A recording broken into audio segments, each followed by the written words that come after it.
رنگ ورکول څنګه دي تور رنگ ورکول کی دا بعضو اهل علم قول دار چې دا کوم نه راغله دا د کراهت د پار راغله دا قول په دې زمانه کې په دې مشرانو مشایخو کې د مبشر احمد ربانی صاحب دی هغه دا نه د کراهت د پار د بخاری کې د روایت ده چې حسین بن علی رضی الله عنه شو هغه ګیر له وسمه ورکوله د سی بخاری کې شته لیکن دویم طرف د عام علماء رائے دار چې دا نه چې کوم حدیث کې راغله دا د تحریم د پار ده تکتور وسما وختول ورکول دا ناروا ده او حرام ده ظاهر ده موږ باندې سره کتاب کوز پروت دی یو جیل کې ده ډاکټر فریح الهلالی لیکل دا زما سره کوز پروت دی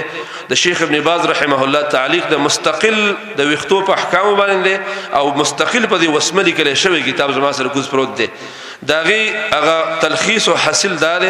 چې تکتور وسمه ګری لور کول چې بالکل تکتور ښکارا کیږي دا حرام ده او ناروا ده هغه حدیثونه د دې مصداق دي چې د جنت بوی په سړی حرام دي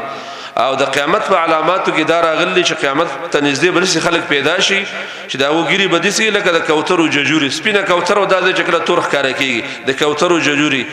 نو لم یجد دا سړی به پیدا نه کی عرف الجنه د جنت غبوی به سړی پیدا نه کی او رائحه الجنه د جنت غبوی به هغه سړی نه ورته چې تک تور وسمه سړی ورکی اما دا گنجائش راغله د حدیثو کې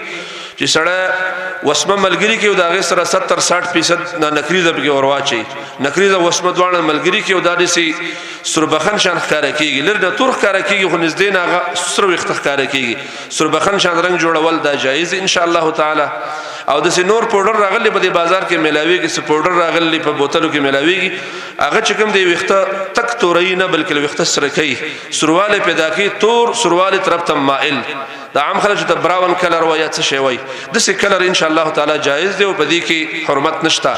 نو زړ وخته جوړول دا جایز دی سپین وخته فری خودل دا څه د گنجائش په درجه کې دی سپین وخته افضل نه دی ځکه نبی اسلام ابو قحافه بارک ویل ابو بکر د دې سړي دا وخته بدل کا او به فرمایلو د تور نو وساتو دا وخته ولا بدل کا نو دینه دا معلومیږي تک سپینه ګیره ساتل دا د جواز په مرتبه کې ده او رنگول په هغه رنگ باندې چې سره کول په نکریزه باندې یا په نور رنگونو باندې سره کول یا زیړول دا طریقه ان شاء الله تعالی بهتر نبی سم په ګیره کې شل وخت سپینو